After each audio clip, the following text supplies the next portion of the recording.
হাই welcome. আজি মই আপোনালোকক এঠাইত লৈ আহিছোঁ আৰু মই এই ঠাইডোখৰৰ লগত মোৰ ওতপ্ৰোত এটা কানেকশ্যন আছে। তো মই আচলতে আহিছোঁ মোৰ হাই স্কুল, য'ত মই ক্লাছ 5ৰ পৰা ক্লাছ 10লৈকে পঢ়িছিলোঁ, আৰু সেই স্কুলখন আপোনালোকক মই দেখাম এতিয়া। এই স্কুলখনৰ নাম হ'ল হামিদাবাদ উচ্চতৰ মাধ্যমিক বিদ্যালয়। আগত আছিলে, বৰ্তমান আদৰ্শটো লগাই দিছোঁ। মই নাজানো কিয় গভৰ্ণমেণ্টৰ কি আছে কি নাই, তো তাৰ লগত মোৰ সম্পৰ্ক নাই। কিন্তু আমি যিটো সময়ত পঢ়িছিলোঁ তেতিয়া নাম আছিলে হামিদাবাদ আদৰ্শ উচ্চতৰ মাধ্যমিক বিদ্যালয়। এইটো নাছিলে হামিদাবাদ উচ্চতৰ মাধ্যমিক বিদ্যালয়, হামিদাবাদ হায়াৰ ছেকেণ্ডেৰী স্কুল সৰুগঞ্জ নাম আছিলে। আৰু 1941ত ইষ্টাব্লিছ হৈছিলে, আৰু ইষ্টাব্লিছ কৰিছিল এজন ফ্ৰীডম ফাইটাৰ মৰহুম মৌলানা আব্দুল হামিদ খান হাছানী। তেওঁ বহুত কেইখন স্কুল আমাৰ এই অঞ্চলত বহুত কেইখন স্কুল কৰিছিল, আৰু তেওঁৰ নামতে বহুত কেইখন স্কুল আছে এতিয়াও। আৰু এখন বহুত ঐতিহাসিক স্কুল ইয়াৰ পৰা চাইণ্টিষ্টৰ পৰা আৰম্ভ কৰি সকলো ধৰণৰ মানুহ ইয়াৰ পৰা ওলাইছে। তো এই স্কুলৰ অৱদান বহুত আছে আমাৰ সমাজত। বৰ্তমান আমাৰ এই স্কুলখন নদীৰ পাৰত আহিছে, কিন্তু মই এইখন স্কুলত যেতিয়া পঢ়িছিলোঁ, এইখন স্কুলত মই ক্লাছ 8 আৰু 9 পাইছিলোঁ। আৰু এইখন স্কুলে তেতিয়া সেই নদীৰ মাজত ক'ৰবাত ইয়াৰ পৰা মোটামুটি 10 কিলোমিটাৰছমান হ'ব, ইমান আঁতৰত আছিলে। আৰু আমি তাতে ক্লাছ 5ৰ পৰা ক্লাছ 7লৈকে তাতে পঢ়িছিলোঁ, আৰু ক্লাছ 8ৰ পৰা ক্লাছ 10লৈকে 2 বছৰ মই এইখন স্কুলত পঢ়িছোঁ। আৰু তেতিয়া আমাৰ ঘৰ ইয়াতে নাছিলে, সেই নদীৰ মাজতে ক'ৰবাত আছিলে, যদিও স্কুল ইয়াতে আহিছিল। তো এতিয়া মই আপোনালোকক ভিতৰত লৈ যাম। অলপ ভিতৰত মই মোৰ যি দুটা ক্লাছ ৰুম আছিলে, সেই দুটা ক্লাছ ৰুমত মই আপোনাক লৈ যাম।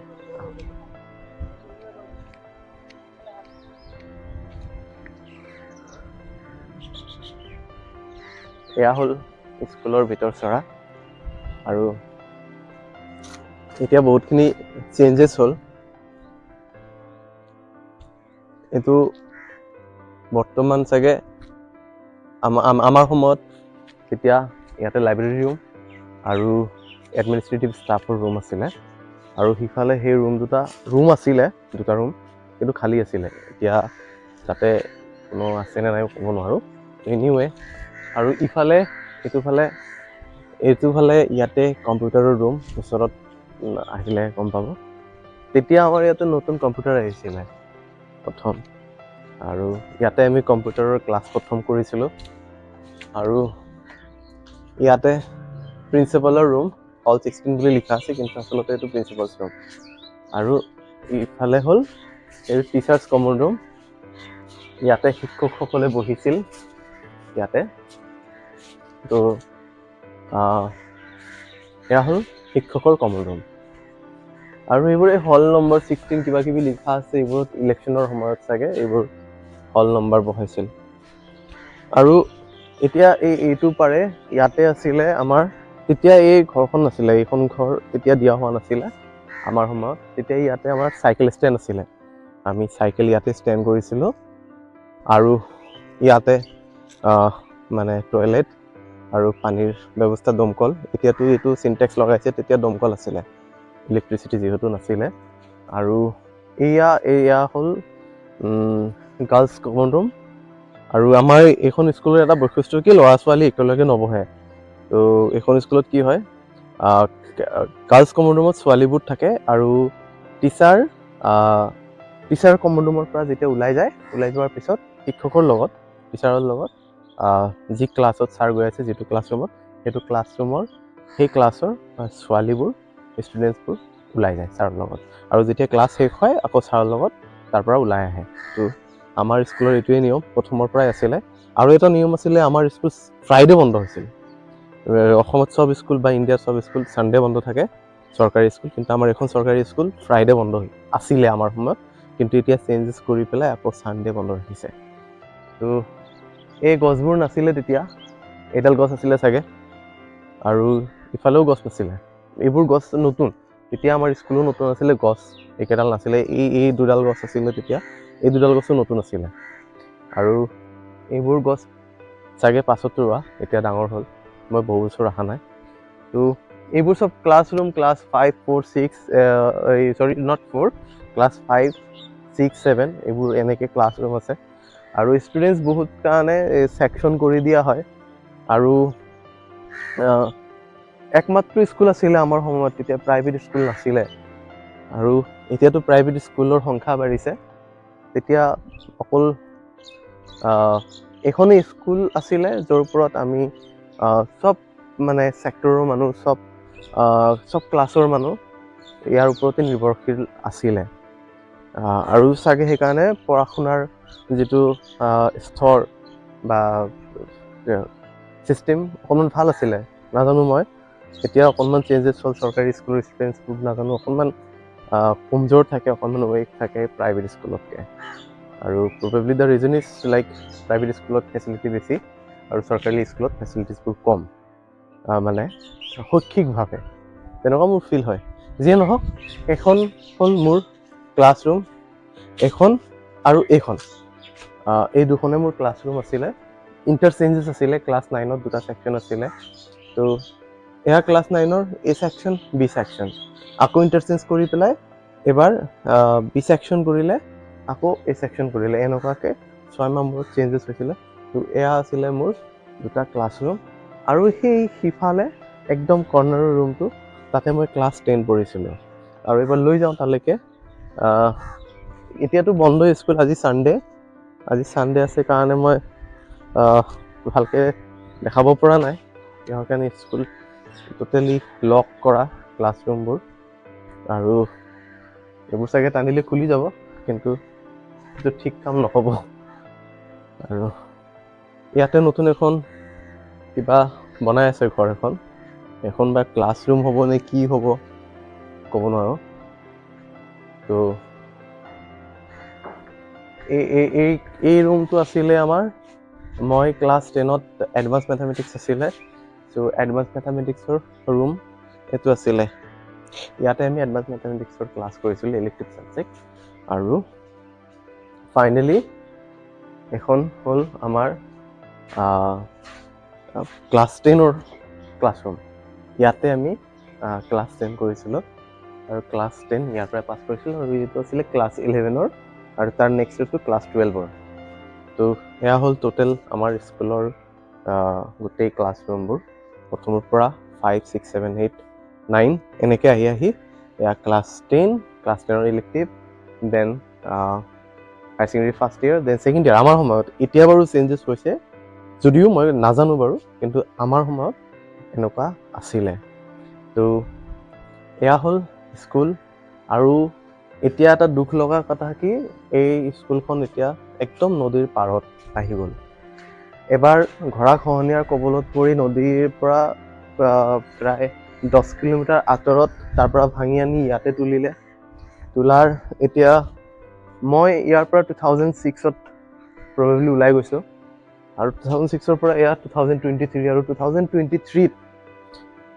মোটামুটি 10-11-12 কিলোমিটাৰমান হ'ব চাগে ইমান আঁতৰত আছিলে স্কুলখন এই বৰ্তমান যিডোখৰ ঠাইত আছে ইয়াৰ পৰা আৰু তাতে যেতিয়া গৰাখহনীয়া প্ৰকোপটো বহুত বেছি হ'ল একদম যেতিয়া নদীৰ পাৰত আহি গ'ল সেই নদীৰ পাৰত আহি যোৱাৰ সময়তে স্কুলখন ভাঙি আনি ইয়াতে আনিলে ইয়াতে অনাৰ ঠিক কেইটামান বছৰ হ'ল 2006 এণ্ড নাও 2023 এই 13 বছৰত নদীৰ ইমানে গৰাখহনীয়া হয় এতিয়া নদী আহি পেলাই একেবাৰে ব্ৰহ্মপুত্ৰ নদী গৰাখহনীয়াৰ ফলত আহি পেলাই একেবাৰে আমাৰ স্কুলৰ একেবাৰে কৰ্ণাৰ আহি পাইছে আৰু কৰ্ণাৰৰ এটা ছাইড চাগে গৰাখহনীয়ে সহায় লৈ গৈছে মই এতিয়া সেই বস্তুটো আপোনালোকক দেখাই আছোঁ তাতে এটা দমকল আছিলে এতিয়া বাৰু কি আছে মই নাজানো গাৰ্লছ কমন ৰুম আৰু টিচাৰ্ছ কমন ৰুমৰ মাজত সেই ঠাইৰ পৰা আমি চাই লওঁ মানে আপোনালোকক দেখাবলৈ মই যত্ন কৰিম যে তাৰ পৰা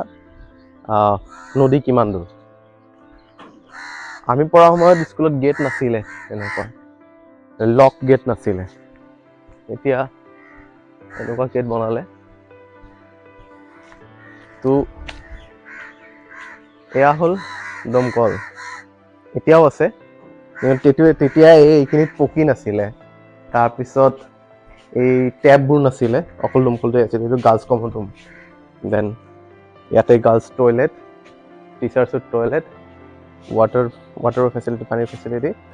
আৰু তেতিয়া ইয়াতে নদী নাছিল, ইয়াতে ঘৰ আছিলে। আৰু এই যিটো ৰাস্তাৰে সোমাই আহিলোঁ গেটৰ ওচৰত, গেটৰ ভিতৰেদি, সেই ৰাস্তাটো দীঘলীয়াকৈ একেবাৰে নদীৰ মাজেদি এনেকৈ গৈছিলে। তো এতিয়া আমাৰ মানে অঞ্চলৰ ধুবুৰী ডিষ্ট্ৰিক্টৰ, এই দক্ষিণ চাউথ চালমাৰা ডিষ্ট্ৰিক্টৰ এই ফকীৰগঞ্জ অঞ্চলৰ চবতকৈ মাৰাত্মক ব্যাধিটোৱে হ'ল গৰাখহনীয়া। আৰু গৰাখহনীয়া নাথাকিলে চাগে ইমান ৰিচ আছিলে এটা সময়ত আমাৰ এই অঞ্চল, তাতকৈ আৰু বহুত বেছি ডেভেলপ হ'লে হয়। ইয়াৰে মানুহ কেতিয়াও হাৰি নাযায়, এনেকুৱা টাইপৰ এটা মানসিকতা। যি হয় হ'ব। ষ্টিল মানুহে এতিয়াও পকী ঘৰ বনায়, ভাঙিলে ভাঙিব, কি হয় হ'ব, কোনো কথা নাই। But they are like full of they enjoy their life, they full of life. এইটোৱে আমাৰ অঞ্চলৰ বৈশিষ্ট্য, সেইকাৰণে ভাল লাগে মোৰ। আৰু এতিয়া বাহিৰত ওলাই গৈ পেলাই মই দেখাই আছোঁ কি মানে ৰাস্তাৰ পৰা কিমান ওচৰত নদী। মই অকণমান ফাষ্ট যাওঁ, ভিডিঅ' যিহেতু দীঘল হৈ গৈ আছে, আপোনালোকেও চাগে বৰিং পাব। কিন্তু এয়াই মোৰ স্কুল। এতিয়া বহুত কিবা কিবি চেঞ্জেছ হ'ল, বহুত গছ গছনি হ'ল। তেতিয়া ইমান গছ গছনি নাছিলে। ঐতিহাসিক school Hamidabad higher secondary school, এতিয়া হামিদাবাদ আদৰ্শ হায়াৰ ছেকেণ্ডেৰী স্কুল। মডেল, আদৰ্শ মিন্স মডেল।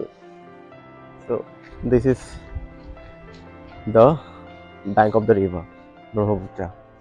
চ' এতিয়া ইমান ওচৰত আহি পালে। আৰু এয়া স্কুলৰ কৰ্ণাৰ প্ৰায় যাওঁ অৱস্থা হৈছিলে। আৰু সেইটো সময়তে মানুহৰ বহুত আন্দোলন কৰাৰ পিছত চৰকাৰে এইখিনি কাম ততালিয়াকৈ কৰি দিছিলে। এয়া জিঅ' বেগৰ কাম। এই জিঅ' বেগৰ কামখিনি কৰাটোৰ কাৰণে প্ৰথমতেই আমাৰ স্কুলখন ৰক্ষা পৰিল। তো ইয়াতে দেখিছে এই ৱাল ভাঙিছে।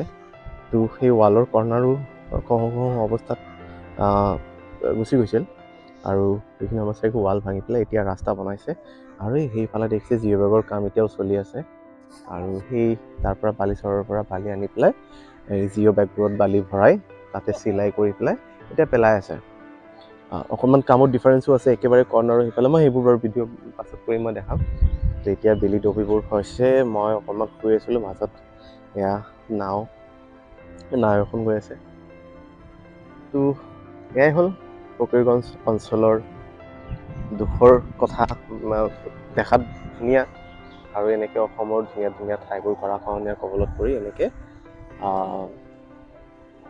লাহে লাহে নাইকিয়া হৈ গৈ আছে। চ' চৰকাৰে কামবোৰ কৰি আছে জিঅ' বেগৰ, আৰু ভালকৈ কৰক। আশা কৰোঁ ফকীৰগঞ্জত থাকিব। আৰু চৰকাৰে এই যিটো পদক্ষেপ লৈছে জিঅ' বেগৰ, সেইটো ভালকৈ কৰিব কামটো। চ' এয়াই আশা থাকিল। আৰু বাকী আপোনালোকে জনাব মোৰ স্কুলখন চাই আপোনালোকে কেনেকুৱা পালে। আৰু লগ পাম আকৌ বেলেগ এটা ভিডিঅ'ত, বেলেগ এটা কাৰণ, বেলেগ এটা বস্তু, বেলেগ এটা বিষয় লৈ পেলাই লগ পাম। Bye bye.